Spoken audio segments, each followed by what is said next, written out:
I run a system setup company.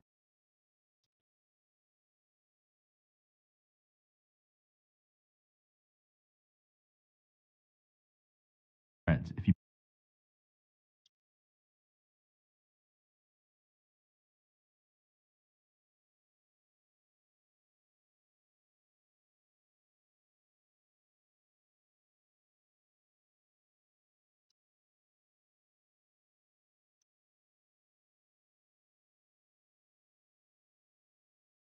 Did you know that by giving to our campaign,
Hello, everyone.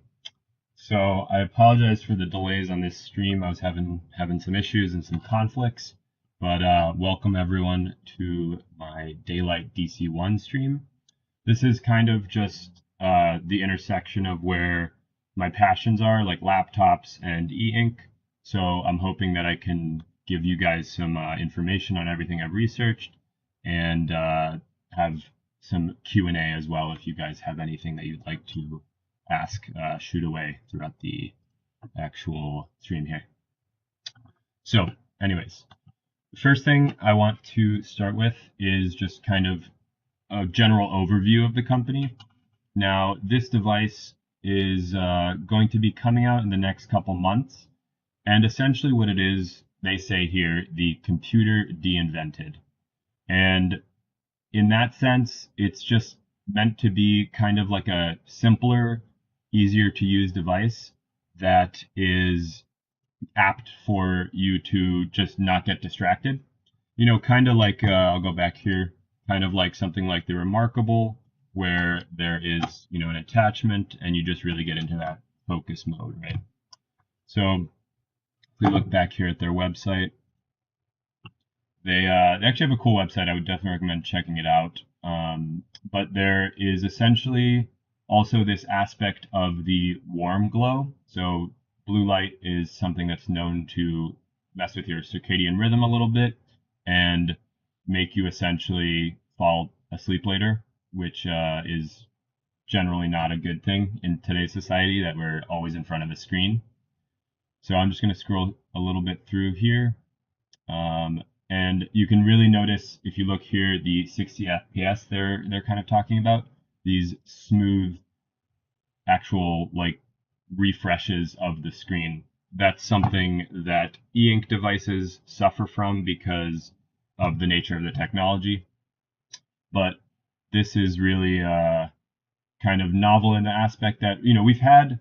I'll talk about the screen tech a little bit more in the coming minutes, but we've had these types of displays. They're basically transmissive LCDs.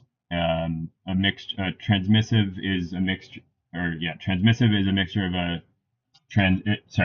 my bad. It's called transflective. It's a mixture of transmissive and reflective, hence combining the name, meaning transflective display. And essentially, I just want to go into the display tech a little bit. So I have my super note here. We should be streaming the screen here. So the way it works, this is, for example, a transmissive display. And so there is a front polarizer here, which you can see right here. And there is a rear polarizer that's in the midsection here. And then the LCD is actually this panel right here. And in the back, you have some form of a backlight. Okay. So that essentially is how a transmissive display works. So the screen you are looking at right now is most likely using this technology, right? And your eye would essentially be here, and you are then getting light put into your eye that way. Real quick, is the streaming working? Can anyone chime in and just mention if the Supernote streaming is working? I'm mirroring my tablet or the Supernote Nomad right now. But yeah. So, anyways, that is how the transmissive display works. And so, similarly, a reflective display. Let me erase here. So now we're gonna transition to a reflective. And there are a lot of similarities here. So the reflective display, you are still getting light into your eye here, but then you are also having the sun as an aspect here, and that is pushing light in. And instead of having a backlight here, so cross that out, what we're going to have is essentially a reflector.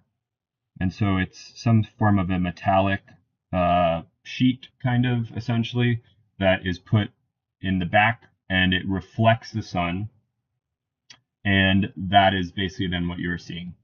So an example of this, let me pull out this here. Thanks, Felipe. Looks like it's working fine. Cool. How's the audio? If the audio is not great, anyone let me know. I had an issue on my last stream where I had 2 audio inputs, but hopefully that's working now. So let me go back here to my...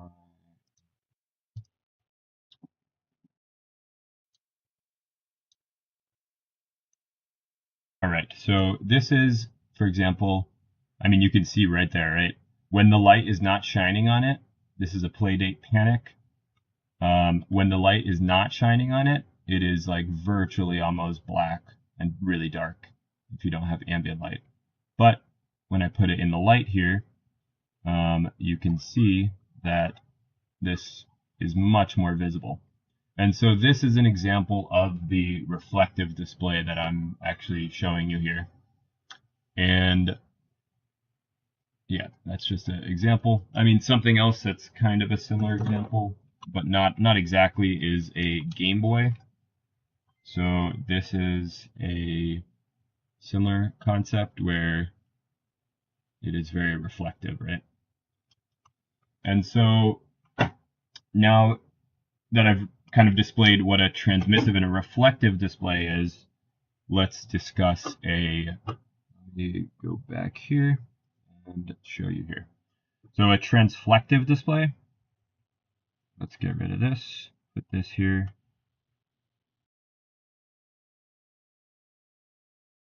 Okay, so it will have a backlight.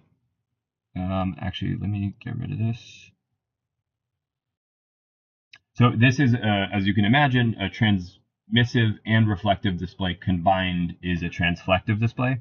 So essentially what we're going to do is we're going to add another layer in the back here, over here, where it is essentially just the backlight.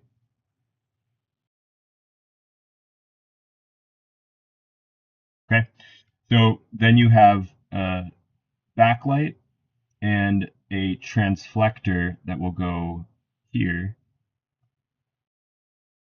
And then you have the rear polarizer. We no longer will have this in the middle, so I can delete that. But then you will have an LCD and a front polarizer. So, oh, actually, I think I can hover here, right? Yeah, so you can kind of see. That is a cool feature of the Nomad, by the way. If you are interested in the Nomad, what I'm streaming on right now, I just put out a long-term review of it. But that that kind of wraps up the display tech and how it's working. So hopefully that gives you a little more clarity on what is going on in the daylight and how that changes from a typical transmissive or reflective. And so these devices have existed and for a long time now. So it's nothing really that novel of a technology. Although Daylight, if you watch a lot of their keynotes and things, they say they've been working on this tech for 6 years. And where I will give Daylight a lot of credit is for bringing this into a mobile application. That is something that not a lot of people have done. You can see RLCDs or transmissive LCDs on monitors and whatnot, but no one has really like put it into a computer Android device that has tried to replace your computer. So let's get back to the website here. And yeah, if you have any questions on the display tech, let me know. I will try to answer that. So looking back at the website here, it is very good for reading because it flows quickly, note taking, and this is one thing that I'd be interested to see. So I am in talks with the company right now, and hopefully they will send me one. We've exchanged some emails, and it seems like I will get one, but I don't want to jinx anything. Because this is certainly an expensive device. If you look at the price, it is $730. So you really have to be kind of sold on this idea of this kind of distraction-free, computer de-invented type thing. And I think there is a lot of merit here. So one thing that I thought was a little disappointing, but I think they'll still come out with things for it, is the like writing experience with the keyboard. So like the Typefolio here for the Remarkable, this has a built-in keyboard. So I can easily just transition from writing to reading to typing on a keyboard. This is something that I thought they were going to have actual first-party attachments that, have a keyboard in it, and you can kind of transition it into a typewriter style thing.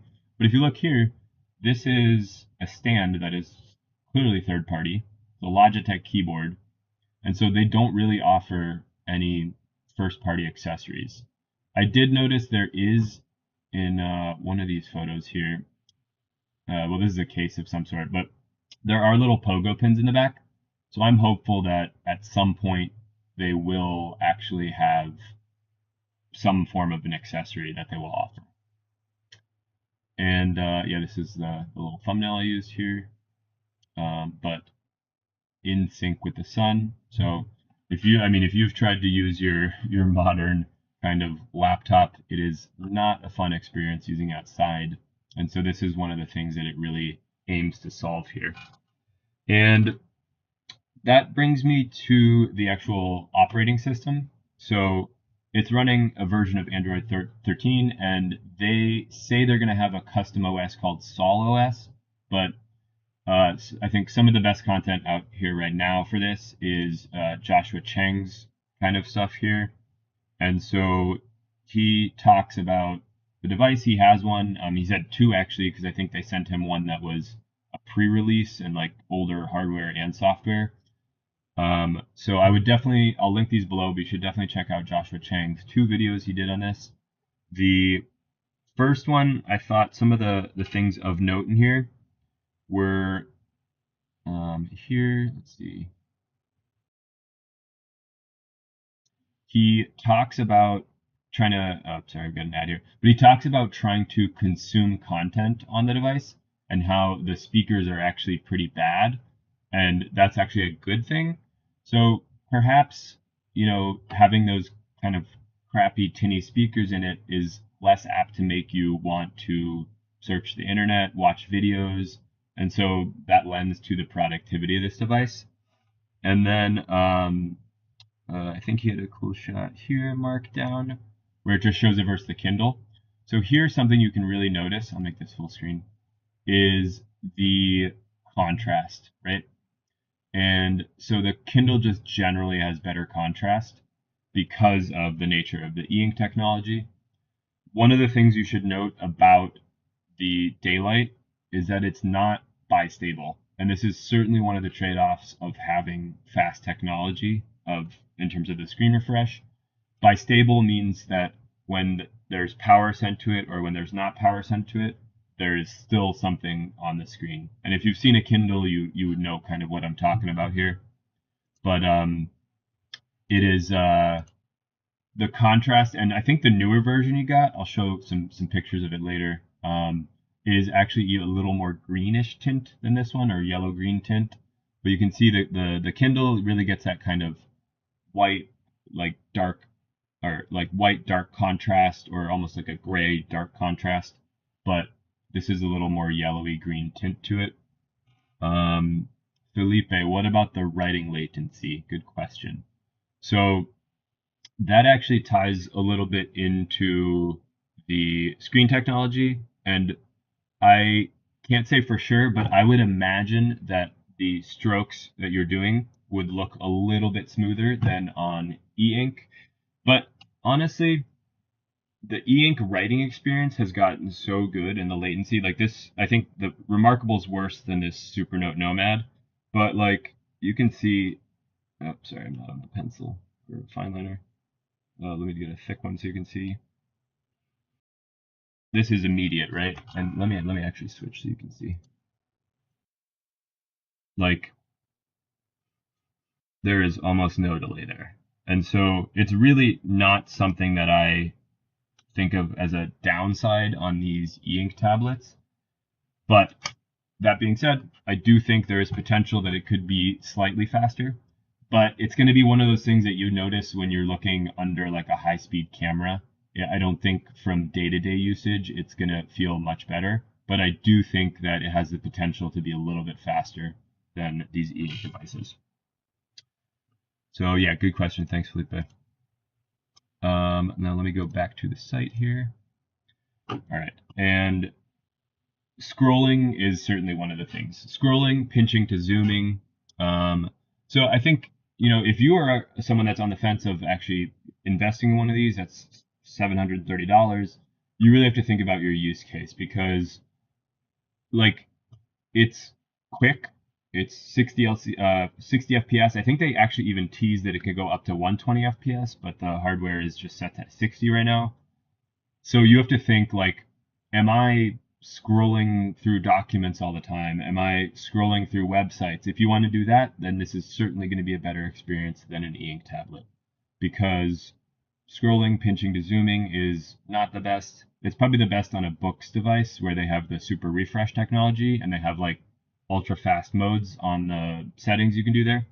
But you have to think, if you're just reading books and just taking notes, then either of these two devices that I have right here are going to be sufficient. Like the camera keeps turning off.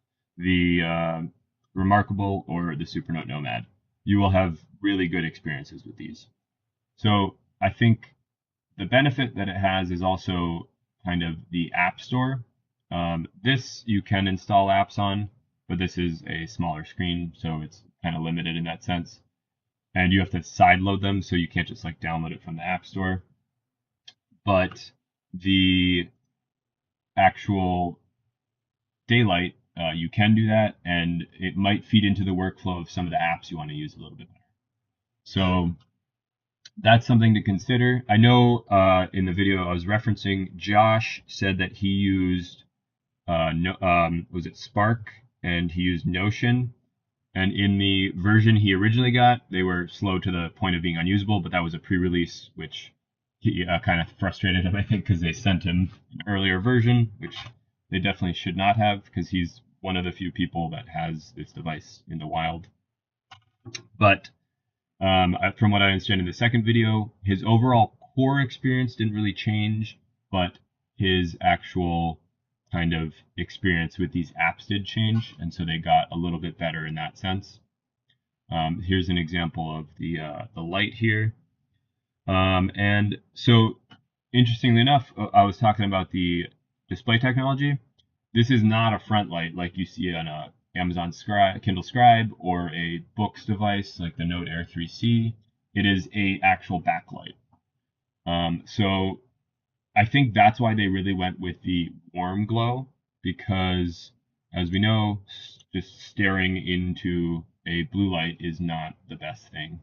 So because this does have a hybrid backlight and kind of transmissive reflective property, I think that's why they did the really warm glow.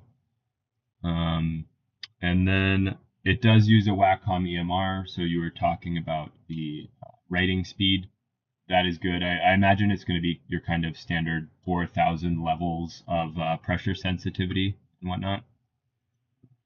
Now, one of the other things that's important to note about the actual display is that it is PWM free. And so that is a sort of flickering technology of when you reduce brightness, it ends up flickering at different rates. And that can really affect people that have sensitive eyes or are prone to seizures, or it can cause you like migraines, things like that. So that is one good thing, I think, that they use a non-PWM kind of display and backlight tech there. Now, one thing I did want to address is the weight of it.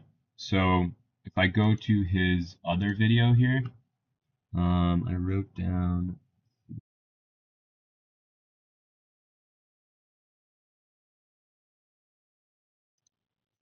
It is, I think it's 1.2 pounds, so 550 grams, which if you look at a Remarkable, the Remarkable is 400 grams.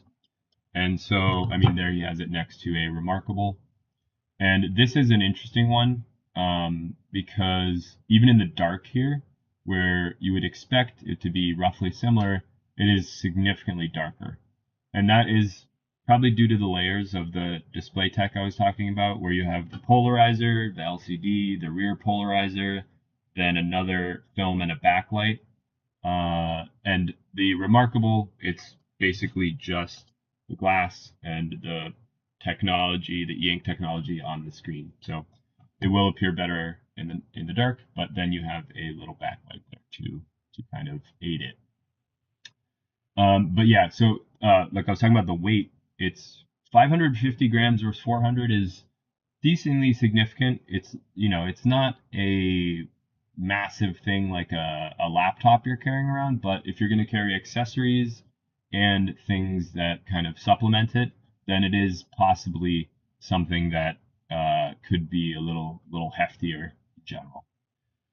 And then let's see, right here is I think this is battery life. So this was something that was interesting to me. And I think that this is one of the trade-offs actually. So e-ink, my Remarkable, I charge probably every 3 weeks, maybe sometimes every month if I'm not using it as consistently every day. But reading, I'm sure I could get weeks of reading on this thing without having to charge it. This thing, the Daylight DC1, reading with the backlight off is rated at 67 hours. So that is one of the trade-offs you have for a fast refresh. And if you turn the backlight on only at 30%, that reduces over half. So a pretty significant amount. And what was this? YouTube with just, okay, so that's video with no backlight. So just to give you a reference, if you were watching YouTube with a backlight, then you could probably, if we base it off of this, you would probably be getting like 15 hours. So really not that much. And so I think that's like the bistable properties and the battery life are the two biggest trade-offs for me. But so I think you have to actually really weigh if that is important to you, because I think it'd be interesting for certain things. Like I do find websites very frustrating on the Supernote. It's nice that it has that option, but like to actually scroll through a website, it's just kind of this like flashing and ghosting stuff. I can try to show you here. So let's go here, and on my Nomad, I'll go to this website here. And so like look at this experience, right? It's just every time I move, it just flashes, and then it does clean up when I stop, but really, sorry, I'm moving here. Just really like not the most ideal kind of way to use a website. So you can imagine if you're just kind of trying to read text, every time you scroll a little bit, that text kind of becomes illegible for a second, and then it cleans up and becomes a little more legible. So I think that's something that if you're planning on using this for a lot of like, New York Times reading, for example, and just things like that that are require a faster refresh rate, it's going to be a good option, and it's maybe worth it over an e-ink device in that scenario. Then really quickly here at 10:10, the outdoor use. So here we can really see this is the benefit of actually having a device like this where it's transflective, and the he's in shade here, but I think earlier so that's like what you're used to looking at your phone or your iPad outside. It's just incredibly frustrating to use for more than a few minutes or for anything that is productive, right? It's just, for me at least, it's kind of an off-putting thing where I'd either rather find some shade or be inside. And then let's go to the viewing angles. This is also something that's a little different because it is bistable, the e-ink is bistable, so your viewing angles are excellent, like probably some of the best you'll find on any device on an e-ink device. But on the Daylight, you'll see he'll probably tilt it, I think, in a sec. And there, when it's off axis like that, because of those polarizing filter layers we're talking about, it is a little less visible from those angles. And that you have to also think like, how important is that? Are you really looking at your device off axis all the time? I mean, right now I'm sitting here with this Remarkable, and it's at kind of a weird angle, but I'm not looking at like this angle, right? It's kind of like more like this. So I think in that scenario, it is of note for the technology, but I don't think the off viewing angle is a huge thing. Like a lot of your monitors and your phones might not have the best viewing angles ever, but they're still usable for the most part because you are looking at that screen most likely no more than at like a 30-45 degree angle. You're not looking at like 80-90 degree angles most of the time. But I thought that was of note to mention here. And then, this is the second one. So you can see it has a little bit more of a greenish tint. And so this is actually closer to final hardware, I would believe, because it is the latest device they sent him. But hold on, I'm looking at comments here. Reading on that screen without the light on might be difficult. It looks dark. Yeah, I mean, in that one scenario there, it did. If you're like the technology we're talking about, if you have really good ambient light, then it will be most likely pretty good. Cool, love that, the outdoor compatibility. Yeah, I think that was one of their kind of biggest selling points. I think their marketing was a little kind of off, and that's why like I remember the first day it came out, there was their keynote that was like 10-minute long thing on YouTube, and I like saved it for watch later, and then when I went back it was gone. So I think there was a lot of confusion about e-ink versus e-paper, and they're calling this live paper, like a proprietary technology, but I think their initial kind of outpush of the device could have been a little more clear. Joshua Chang talks a lot about this. I would recommend watching his first review if you're interested more in how that was marketed and kind of how that terminology got a little confusing for some people. Any other questions on things I haven't covered? I do have a few more topics, but I did want to open it up for questions.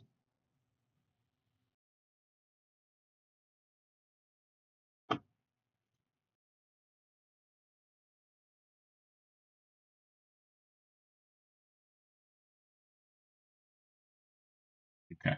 So kind of like companies like framework and Fairphone and these companies that are trying to do different things, I do believe that Daylight is going to try and make other products as well. So this is the DC1, like their initial first generation product.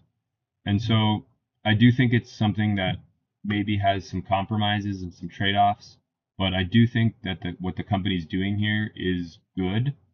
I just wonder how the terminology of the computer, because to me this isn't really as much of a computer as it is Android tablet, that is kind of shown to be having that like outdoor aspect and just a little more usable and like focus friendly. But to me, it really isn't that much of a computer. I mean, if you look at their website, let's go back to the beginning. I mean, just to find the kind of specs page is already kind of difficult. But if you go to the specs page, if I can even find it, let's see. Yeah, I mean, there was pretty much no mention of specs in there, right? I did write them down. Like there's a MediaTek Helio G99 processor, 8 gigabytes of RAM, 8,000 milliamp hour battery. So the Remarkable, for example, is like 3,000 milliamp hours. This device here is Supernote, I think, is 2,700. And like I said, the Remarkable here, now that I have visual, is 3,000. So 8,000 is significantly bigger. It's like 2.5 times bigger than this. So that's needed because of the LCD technology. But if they're pushing like being a computer company, personally, I look at specs a lot, and I would have been able to know a lot more about this device if I saw specs. I could speculate on how it would run and everything, but that is something that's clearly not part of their marketing. I go here, software, device itself. Here we go. This is the most you get about specs, right? It's just that stuff I told you. 128 gigabytes of storage. Some people have commented that the DPI is kind of low. So this Remarkable is 226 DPI or PPI. Roughly the same size. I think it's 10.3. This is 10.5. Let me go here. So yeah, this is not the highest resolution for a 10.5 inch screen. Typically we're used to things well over 200 now. This Supernote Nomad here is 300 pixels per inch at 7.8 inches. And so that is certainly one of the things that I think it's a first generation type thing, right? This is their first product, so I was talking and I distracted myself earlier, but I think they're going to start to make like phones. They might make a smaller tablet too, like a DC2 or something like that. And so it's really the idea, I think, here that's important. Like, I've been a proponent of e-ink devices for a long time because I really, for myself personally, and for a lot of people I've seen, it does help with your productivity and your focus and helps you get a lot more off of these things that are constant sucks of your attention. So I'm pretty excited to see what the company can do. The only downside I saw was kind of the way they pushed e-ink and live paper and the battery life, like I was talking about. I'm a little weary of how good the battery life is going to be. I mean, I think it'll be good. It'll be better than like your average tablet, but it's going to be. I don't think it's going to be very comparable to e-ink. Now, let's see if we have any other questions here.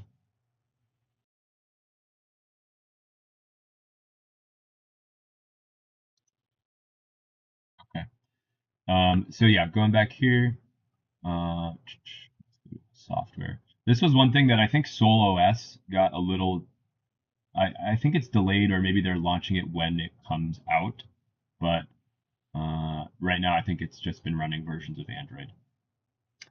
And then finally, see. I think that might have actually covered everything.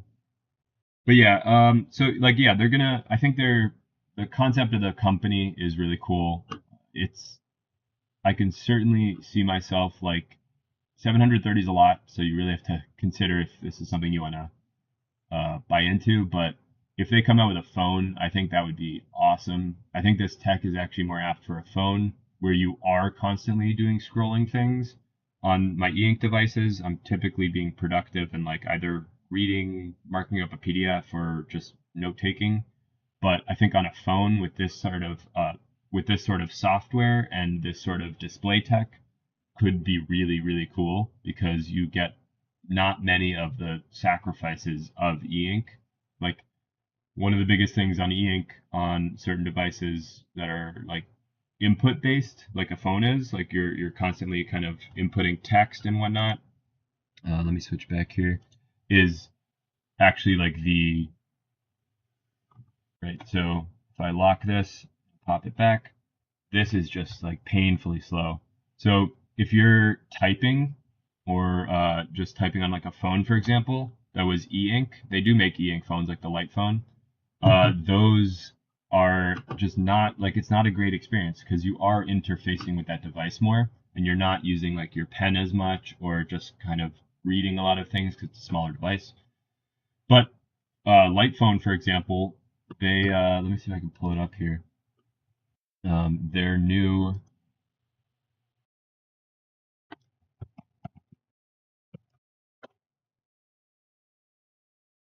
the Light Phone 3 just came out.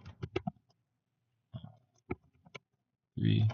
And this is they switched back to from the second one, which was actually e-ink. The third one here is going to be an OLED, but it's still kind of that simplistic type of aspect. So I think like something like the Daylight, if they put a phone in it with a little backlight, it will be much, much better than like the Light Phone 2 because it is more input quick and yeah, would just be really cool tech to put in the phone. This is actually a really cool device too. I'd love to try one of these light phones out. I even put, I think, my comment here. But I want to try using one of these devices during work hours and then my regular phone off hours, or maybe just weekends. Some time off would be nice, right? And that's if you're looking at this video about the Daylight, that is something that you're probably interested in, right? Like you're just overstimulated by your phone, tablet, laptop, and you want something more basic and just but still powerful, right? So yeah, that is kind of everything I have on the Daylight and my kind of opinions on it. But I would love to hear anything you have to say about it in the comment, or if you weren't able to attend this live stream, then I can hopefully Q&A something like that for you below. But yeah, fingers crossed. I do hope they're able to send me one. We've kind of been chatting back and forth, and I submitted a request form through them. So hopefully that will happen, and I can provide some better coverage of it. Ooh, also, here's a Light Phone 3 first look. But yeah, thanks for tuning in, and hopefully I'll see you on the next live stream or in my next video.